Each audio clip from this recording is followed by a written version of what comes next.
Hi, I'm Nahiely, and in this video we're going to ink a composition of peony flowers using only a fountain pen. Let's get to it. We're also going to talk about a little bit of the history of fountain pens and how they became a huge success as a tool for drawing pen and ink. The fountain pen is, at heart, a solution to an old problem: how to carry ink with you and release it in a controlled way. Long before the modern pen industry existed, writers and inventors experimented with reservoir pens, tools that stored ink internally rather than requiring constant dipping. Once you look at them that way, it's easy to see why fountain pens also became such a natural tool for pen and ink drawing. They're basically a portable ink system that can make long, continuous lines without interruption. Me as an artist, I just love how it elevates the whole experience of drawing. How I can just focus on the lines of my drawing without worrying about recharging the pen. The idea of a pen with ink inside is surprisingly old though. One of the earliest famous accounts comes from 10th century Egypt, where a ruler is described as wanting a pen that wouldn't stain his hands or clothes, and a reservoir-style pen was made for him. This wasn't the start of a straight line to modern pens, but it shows the concept existed early.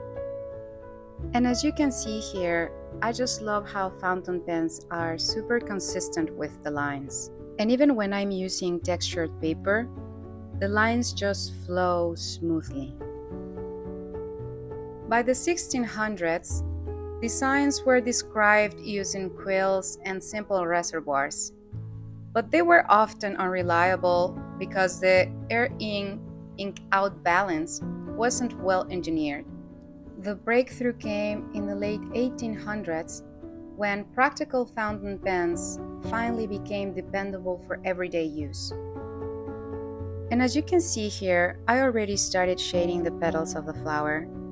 And notice how consistent the lines are. You can also create line weight, meaning thicker or thinner lines, but the range of width depends on the specific pen that you have in hand or you get for this practice.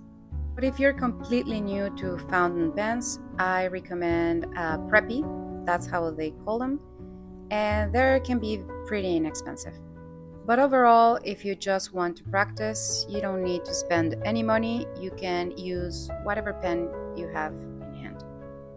And if you've been enjoying this process and learning about the history of fountain pens, hit that like button because it would really help me know if I should make more videos like this.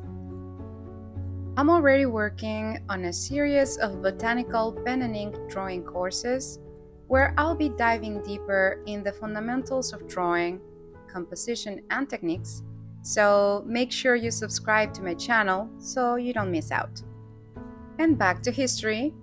When pens were made easier to fill and increased in capacity, this is where fountain pens connect beautifully to pen and ink drawing. Because they sit between deep pens, which are expressive but constantly redipped, and technical pens, which are consistent but sometimes stiff.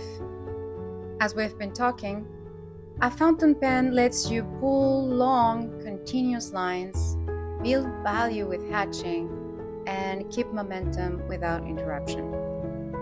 Today, fountain pens thrive in sketching and illustration communities because they combine portability, a responsive line, and a wide world of inks, including modern waterproof document inks that make ink and wash much easier.